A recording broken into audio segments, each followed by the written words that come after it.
is the way that to start that transition. You want to be able to know that if a situation happens, you can take care of it on your own. Because at the end of the day, only you know how much pain you feel, how uncomfortable you feel, how hungry you are, what do you want to eat, when you're supposed to take your medicine, what do you need to ask the doctor.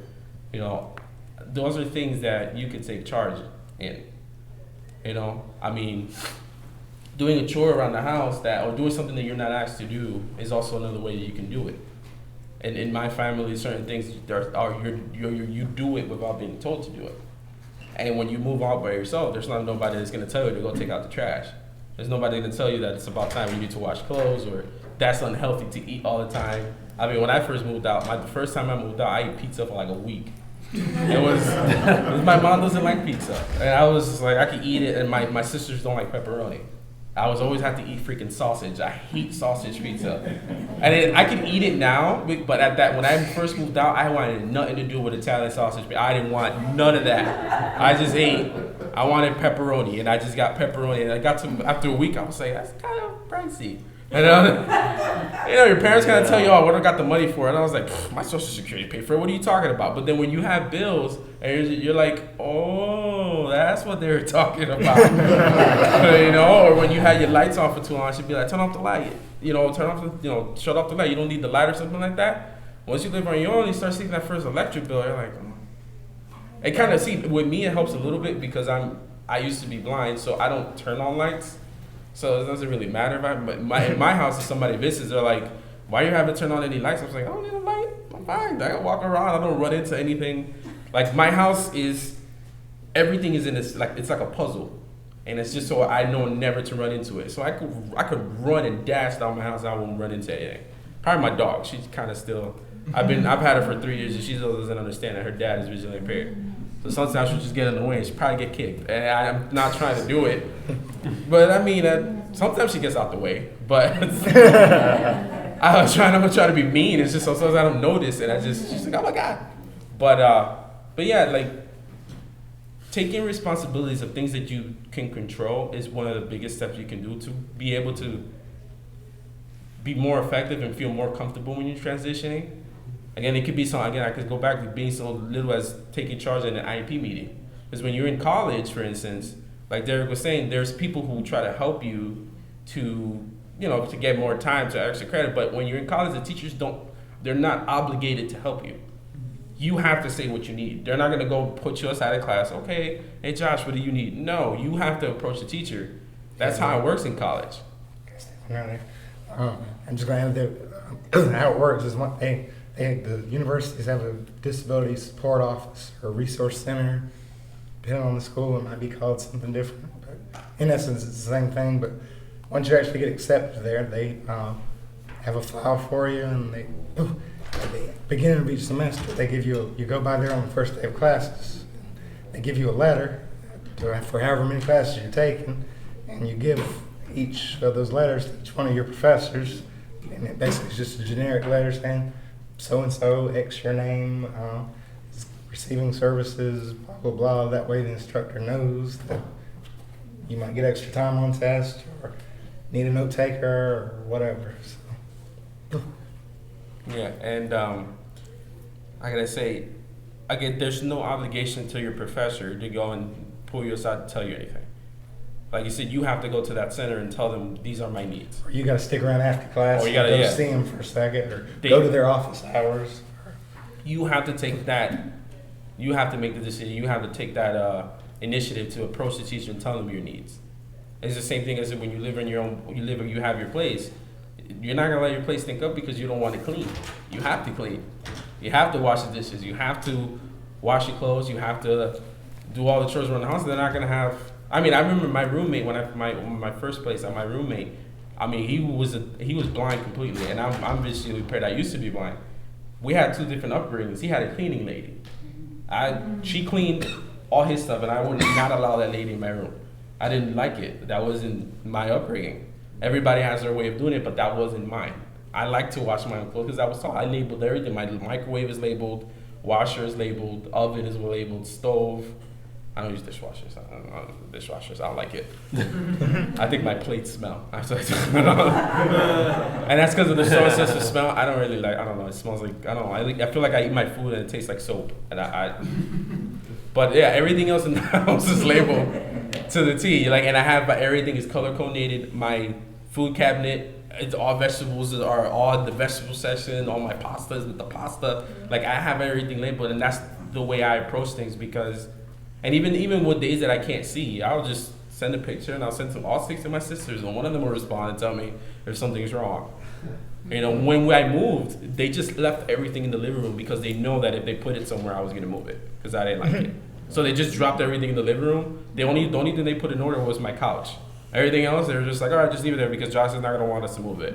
And they know that because I'm like that. That's how I feel that I'm taking control of my surroundings, and it could be, and that's just how it is. When it was I had my own room. I didn't let my sisters in there, and I would know because when they went in there, I could smell it with the body spray.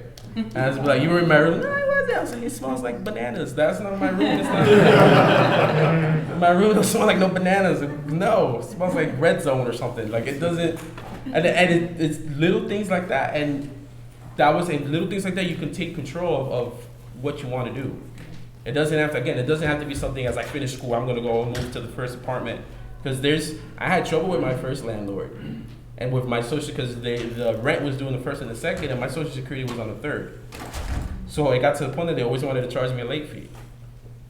So I had to have the Visitor Blind Services go in there and kind of threaten them almost for them to allow me not to charge me that late fee. In the real world, I could go and tell my mom that. My mom wouldn't be able to do anything about that. My mom, they would have yelled at her too. Like, what are you gonna do?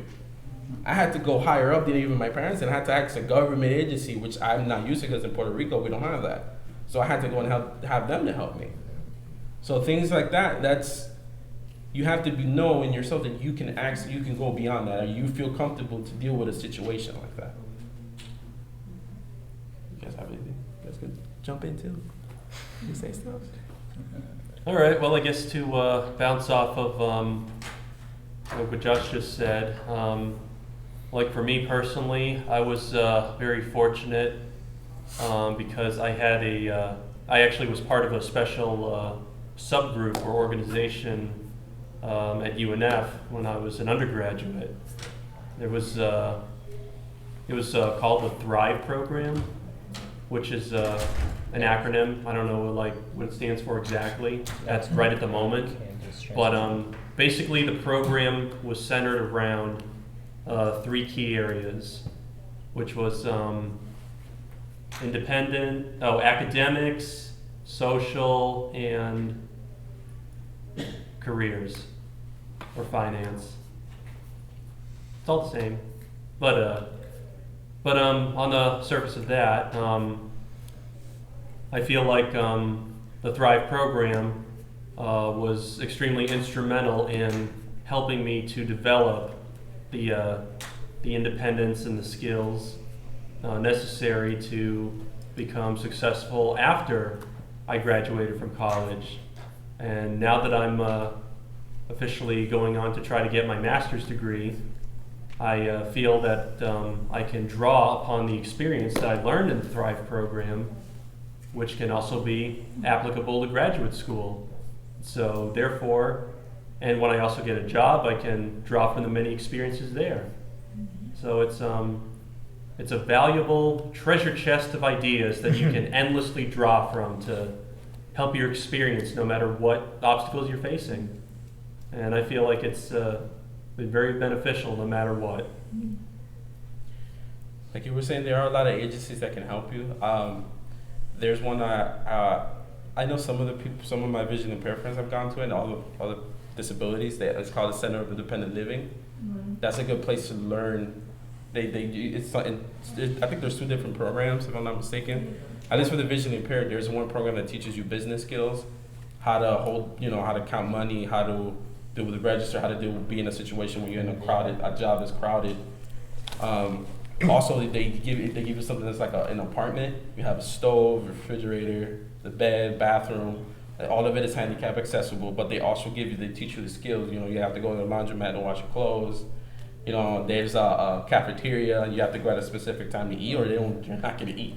Everything is like a specific, like they want you to know this is what it is. I mean, you have visiting time and all that, but they teach you the skills to pretty much to be independent.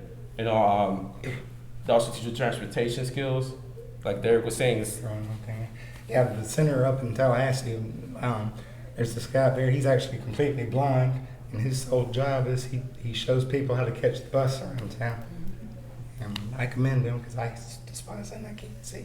But anyway, he took me around a couple times.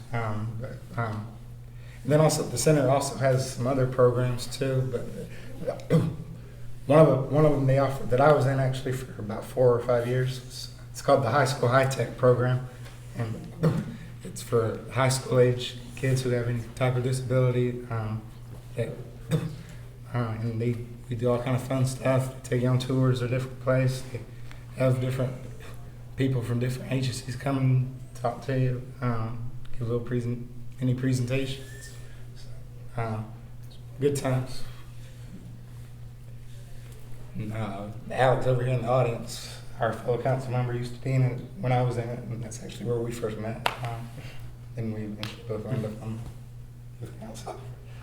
Yeah, but yeah, you see, there's different ways that you can learn, like how to get around, how to do certain certain things that you might need a little bit of help with. Like my biggest obstacle is mopping, and it's really hard to follow. When you're mopping, you have to follow a certain pattern, and it's really hard for me because I know I'm being a neat freak. I know I'm gonna miss a spot.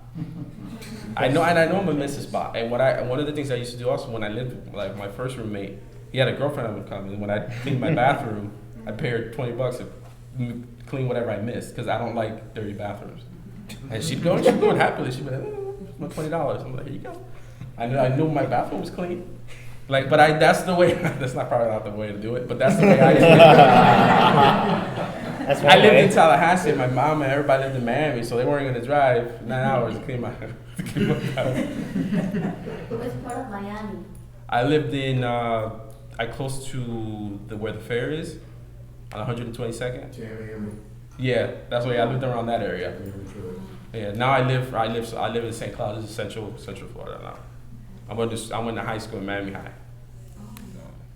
Yeah. What I was gonna say. There's also the ARC of Jacksonville that helps with that assistive living too, and also Voc Rehab. Yeah, vocational rehab also is a good agency to use. The earlier you get into it, the better. They're really good at the support for transition to go into the workplace. They give you pretty much. They try to mold your job search to what you like rather than just trying to get you a job. They're trying to get you a job that you enjoy. And they'll help you out with whatever it takes to get to that job. Like they help, like I mentioned before, they help pay actual tuition. Some of my tuition in the months when my scholarship wouldn't cover summer. And probably my second semester in college, we found out, kind of funny story, but my mother was actually having lunch with Lori Fahey, who runs a cafe, and she mentioned her daughter, Voc Rehab was paying for her daughter's books. And we were like, really? We called them the next semester, they were paying for my books. Yeah, they'll cover all kinds of stuff. And actually, right now I'm going back to a place back in town to try and get some certifications to see if it can help my resume a little bit.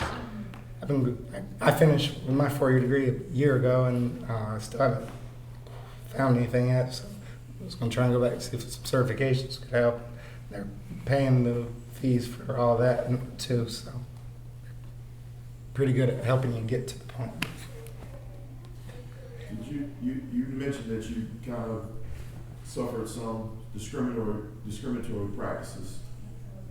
Was there someone that you could go to that could help? I know you said talk about being a self-advocate, but were there agencies available to you, resources available to you to help you? Also talk about the one place that went in to help you with your rent, to let them know, hey, what you're doing is illegal and it's discriminatory. Are there other advocate agencies that someone could go through if they should encounter what you encountered? Yeah, because with me being visually impaired, you deal with Division of Blind Services, Mhm. but also you can deal with vocational rehab. They're both, these agencies are trying, they want you to be independent. They want you to go into the workplace. They want you to go to school. They want you to, they want you to succeed in the goals that you have. And like the videos we saw yesterday, yeah, we have the ADA, but some places are still just, some people are just Fighting. black and white. They're just like, oh, you fit in or you don't.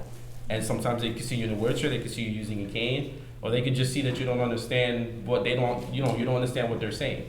And you have, as long as you feel comfortable going to a person of an agency and telling them, like, at least feel comfortable with that counselor that you have, because they usually assign you a counselor, that you could call, because with me, my counselor was Beth.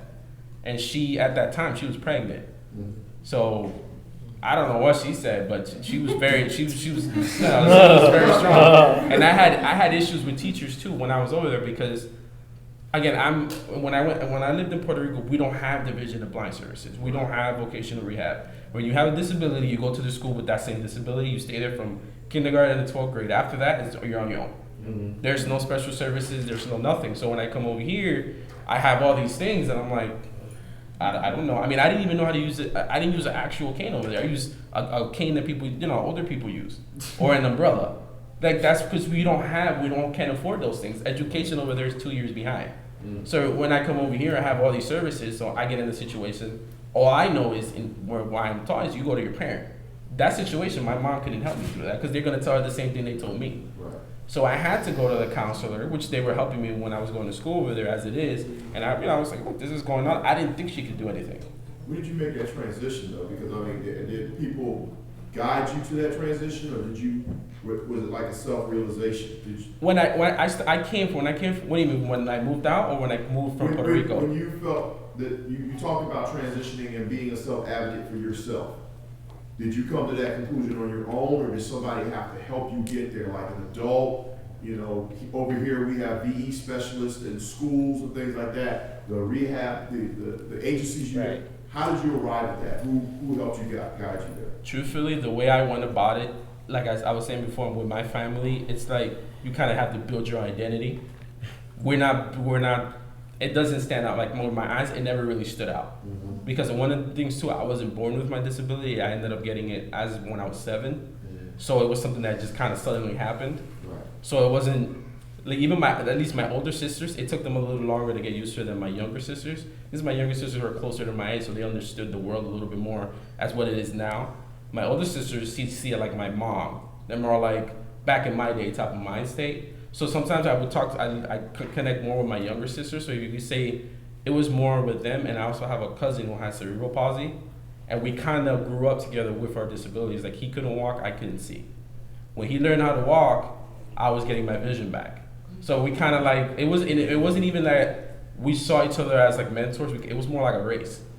We wanted to see who could get farther, because with him they were like, oh, you're never gonna get a high school diploma. And with me, it was my English wasn't that good. And I was trying to go back and forth because my aunt was trying to teach me English. She wanted me to go to the educational system here, but the treatments from where my eyes was all in Puerto Rico. So it was more of, I needed to find a stable area. So by the time I came back here, we had cable over there, so my English was, I could defend myself. And also, when I came over here, again, those services, it was with my aunt and my cousin, they kind of told me, look, you have this, this, and this. And that's how I was able to learn. And I mean, I never asked for it. When I showed up and I went to school my 10th grade year, DBS approached me and they're like, oh, you need services. And I was like, what are you talking about? I was going to regular classes. I thought it was just that services. And they're like, no, you can get an IEP. When you go to, and I remember my first IEP meeting, I called for my mom, and my mom was like, what do you need? Because I really knew it was over there. You have to take charge. If you needed something, even in the school of the blind, you had to say it. There wasn't no IEP, guys. I had to say, look, I need more time for this test. And the teacher would be like, all right, you said it. There wasn't no teacher that was going to tell you. So I guess to me, the way I had to deal with my disabilities, because I had to deal with it. There wasn't no backing of it. There wasn't a teacher that was, the teachers knew we had disabilities, but they wanted you to say it. They wanted you to accept, this is the circumstance I'm in, and I have to live with this, and I need to know what I need, what I don't need, what I want, what I don't want. And I guess that's the way I had the help of my family, my cousin and all that, but in a way, it went like 50-50. I had the support of my family, but at the same time, I had to make these decisions early And that's how I was able to do the transition because I had to accept it really early. I wasn't born visually impaired. And I saw because I went from seeing to blind, then I got my vision back, and now I'm in the middle. Because sometimes I can see it, sometimes I don't, and I have a lot of side effects on that. So I understand everything like that, and I have a really crazy amount of patience through all of it. Again, 6 sisters, you need to have a lot of patience. You know? Can you see now? Yeah. All right, I guess to build upon what Josh said, it's actually kind of a little bit of a challenge for me because advocating for myself is of a much higher priority than like it is for other people because I don't know, as you can probably tell, I don't have any noticeable physical disabilities. It's mostly in the mental area. So like they wouldn't be able to automatically tell that I have a disability and therefore I need accommodations. So therefore I need to actually put myself out there and actually say to them that I do have some issues that I'm dealing with and I do need some accommodations that can be put in place for me to become successful no matter what.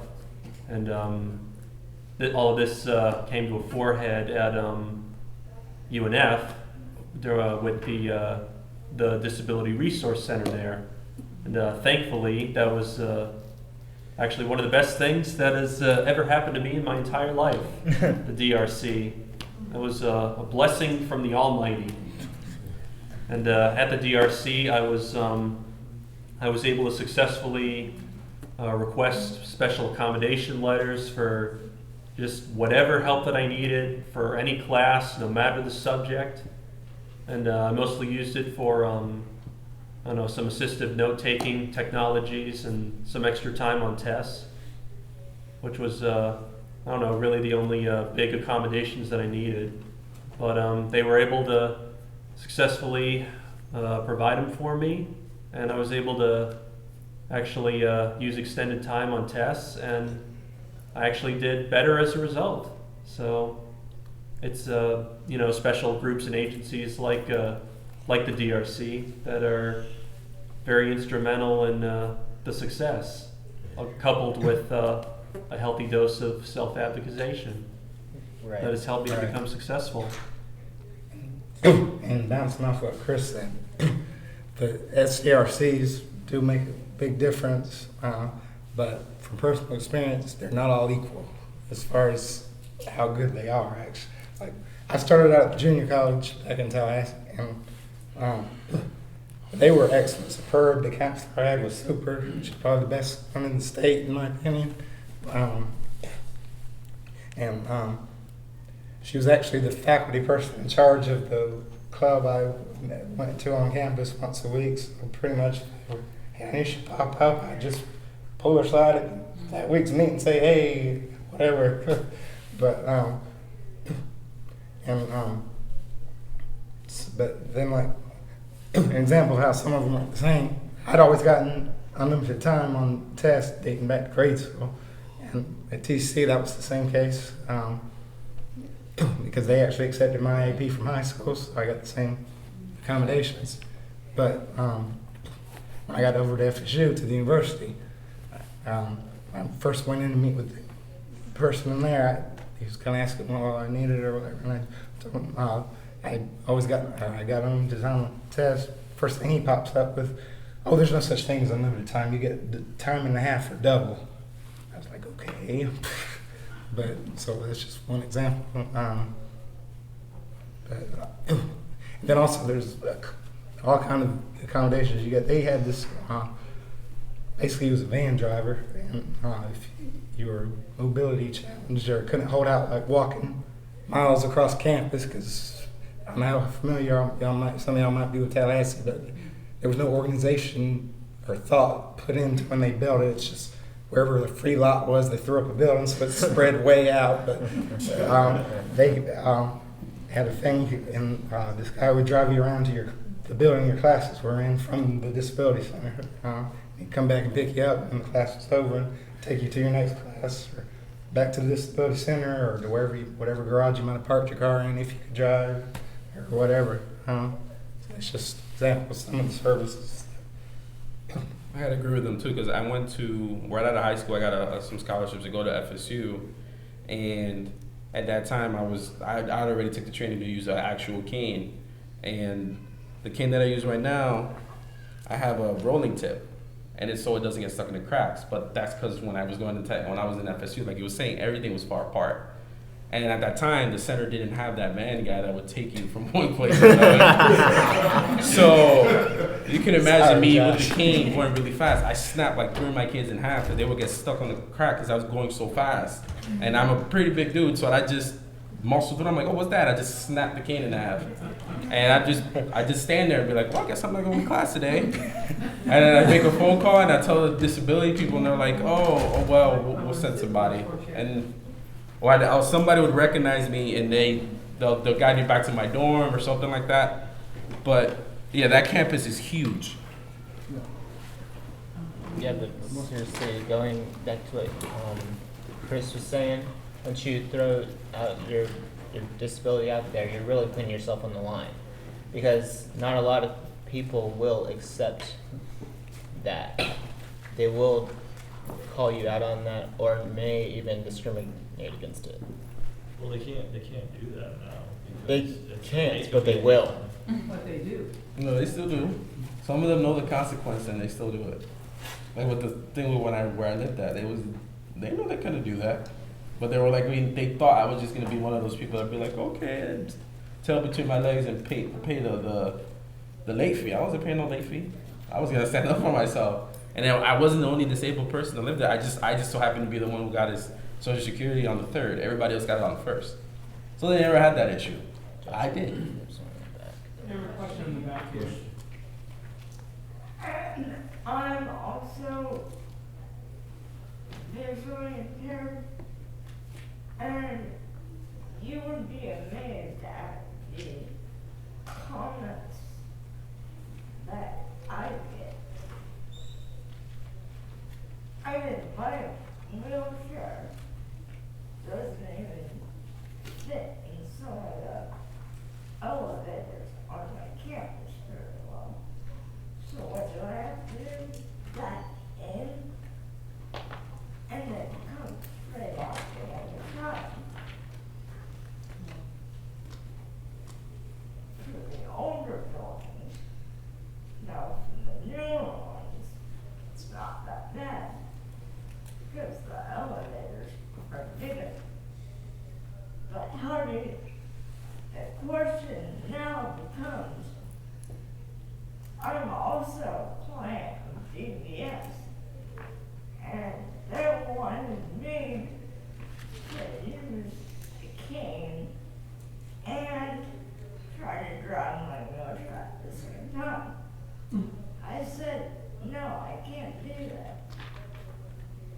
They're like, well, we have other clients in wheelchairs who can do that, so you can do it too. I'm like, well, that may be different. I think everybody has their own capacity. Like I was saying, when I started using a cane, I wasn't used to using it the way that they teach you here.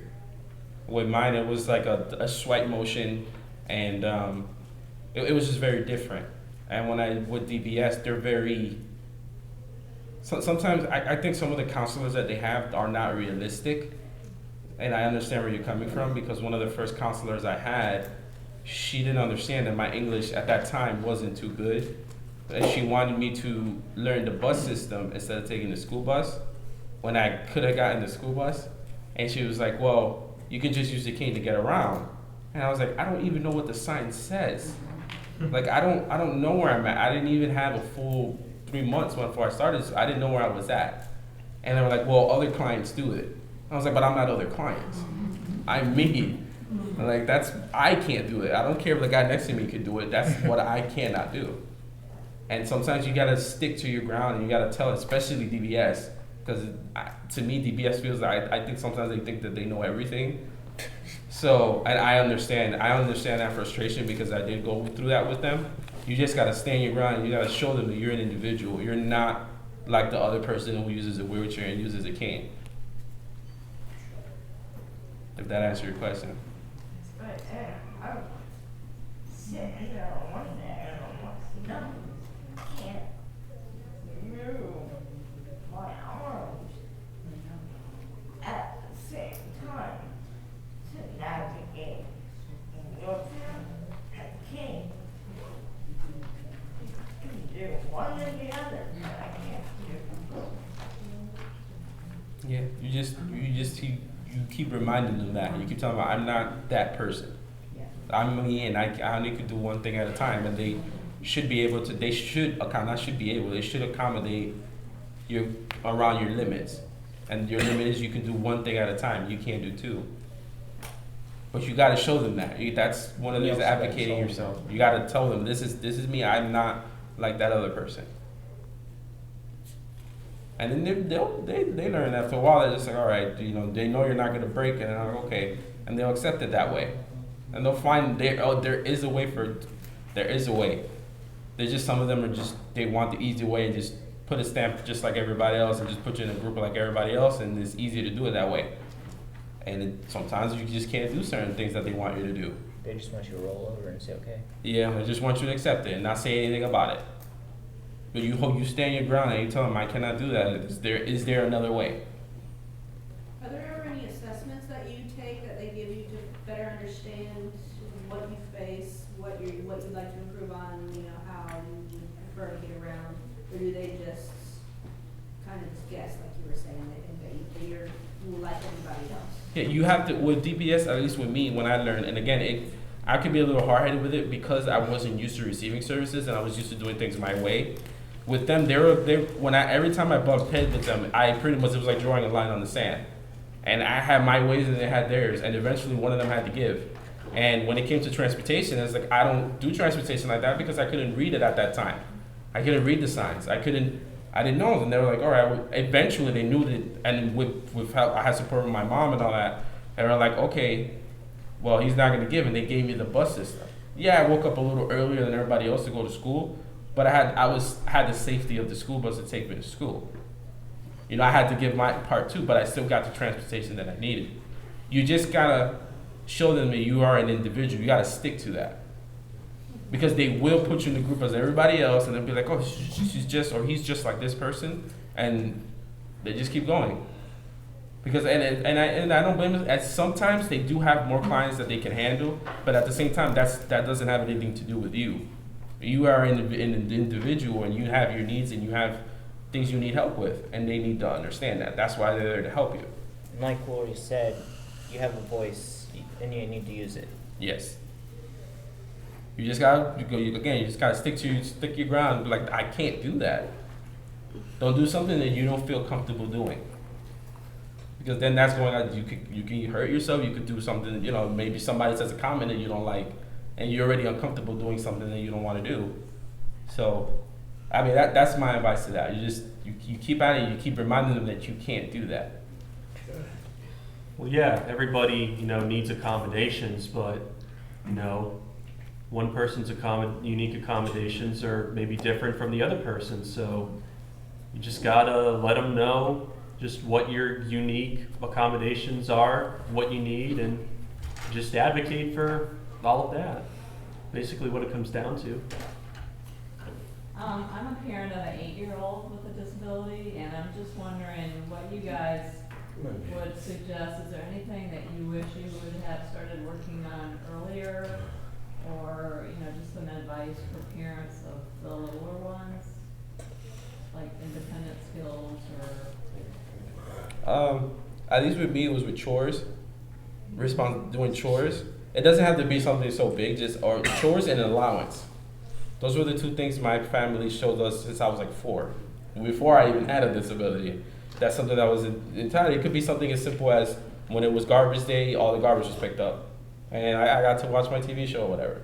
It was small things that show I'm an individual in the house type of thing. Especially, at least with me, I had so many other people in the house. That kind of gave me a little, I felt like, oh, that's my job. it makes you feel as an individual. Then when I developed my disability, I still did that chore. But then it modified certain things, moved around, but that's the way my family does it. Everybody had like their individual thing to do.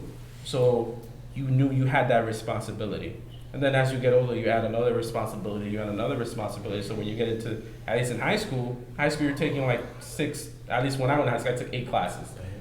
You knew how to be able to balance certain things because I've been doing multiple things since I was younger. So even when I got my disability, it was pretty easy for me to multitask and have different things going on in my head without feeling overwhelmed.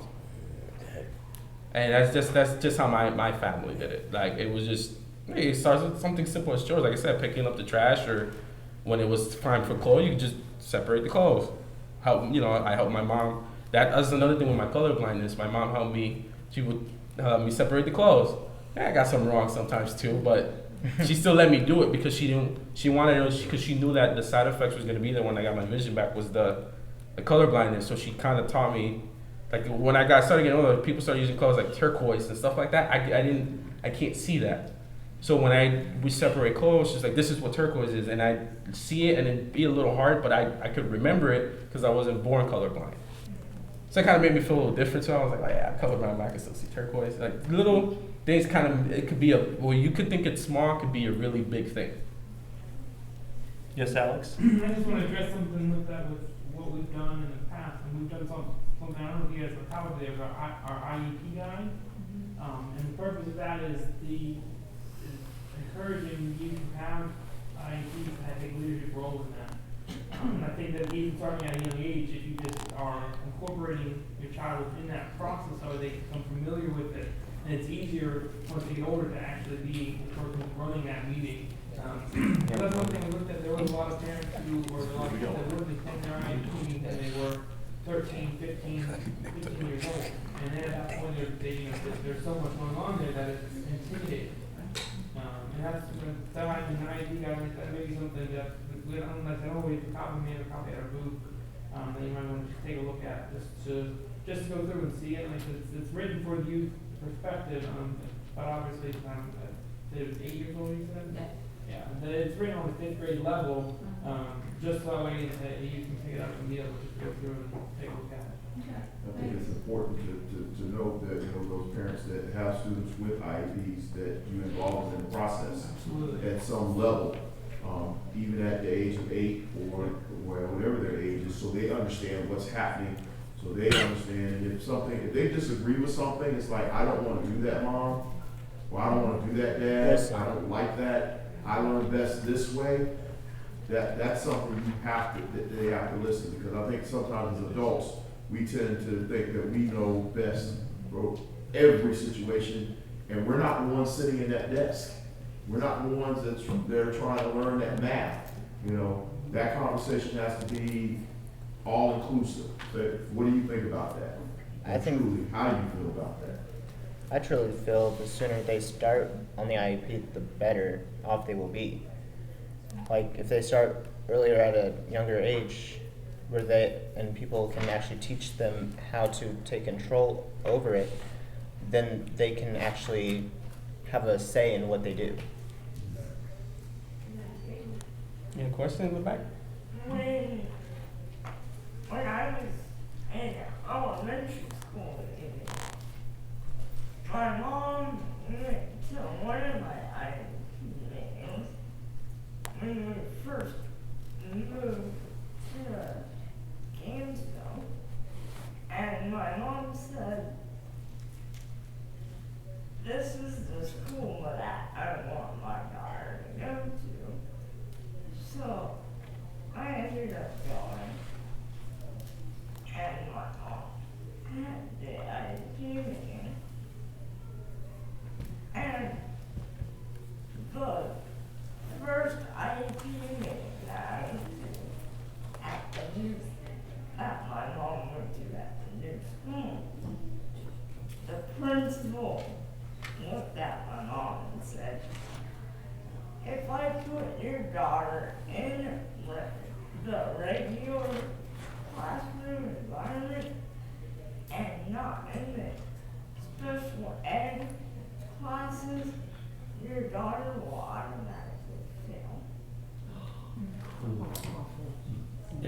said the same thing to me too when I moved over here.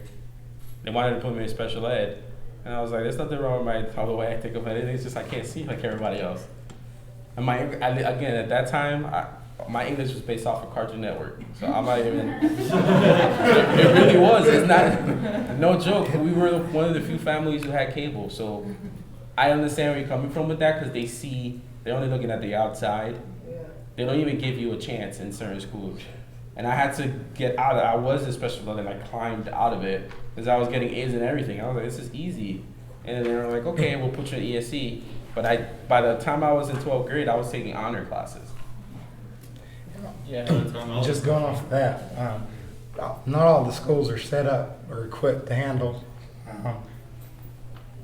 different cases. Like some schools, the ESE programs are, all of them should fall under the same. If all the schools are in the same county, it falls under ESE. But different schools are better equipped to handle it and set up better. And some Because back when I was in elementary, in 4th grade, I had some surgery and I had some issues going on, and they just were not equipped to handle my issues. My mother called an emergency ESE meeting on Thursday, and she had me switch schools by the following Monday. And I had to be in a different school by the following Monday, so, which was better equipped. But as of what he's saying, different schools are equipped for different students and different, because some teachers have been trained in a certain way, is what most of the district is saying. But I think really they should stop doing that and train all the teachers in the same way, not partially in a way where only one set of variety is offered, or two separate, where people will be categorized. We need to stop that label, period. I think And one you've more. been waiting patiently, so I think. You got a question? Did you have a question earlier? Someone from the back here. I just wanted to say real quick, going off of about your son, you were asking things Sure. that should help him, coming from a therapy perspective, because I'm in OT school, to help foster independence and letting him adapt side. Maybe he can't solve the solution on his own, but if you offer him 3 or 4 options, so that he can choose from those options to where he's still making his own decisions, and he's still in charge of, the next step, but he's still, starting to form those thoughts and, okay, I can solve putting on my shoes by X, Y, and Z. I'm gonna try X, and if that doesn't work, it's okay. It's okay to fail. There are all these other options to try. So getting them to try to figure out things on their own as well, and that'll help them in school and. I've seen that same approach with students that, at schools that the persons that were supposed to assist them, at some point in time, they kind of let it go a little bit, allow them that independence and say, okay, you need me at this class at this time, and that's it. They allow them some of that freedom. And one more question? When my mom heard that the principal said that my mom's like, how did you know? Let it feel her. You don't know.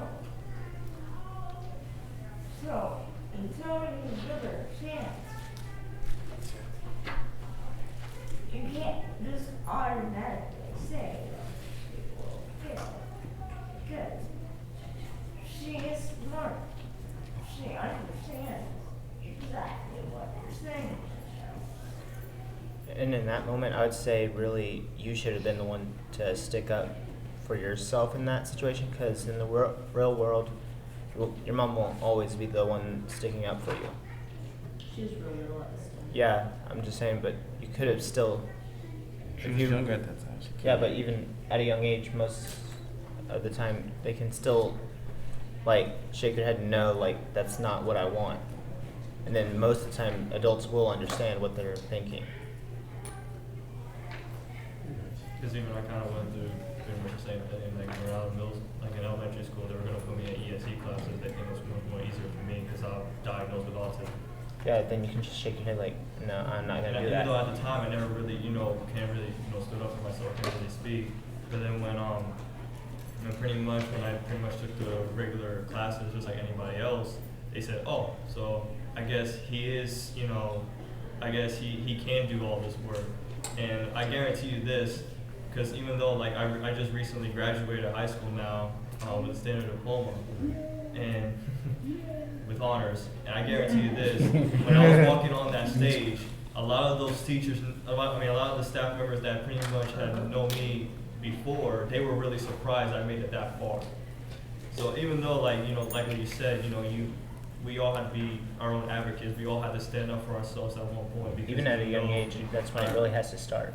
Yeah, and even though, because like, it's good to have, you know, your family support, all that stuff. And the only thing is hard for the fact they're not gonna be there with you forever.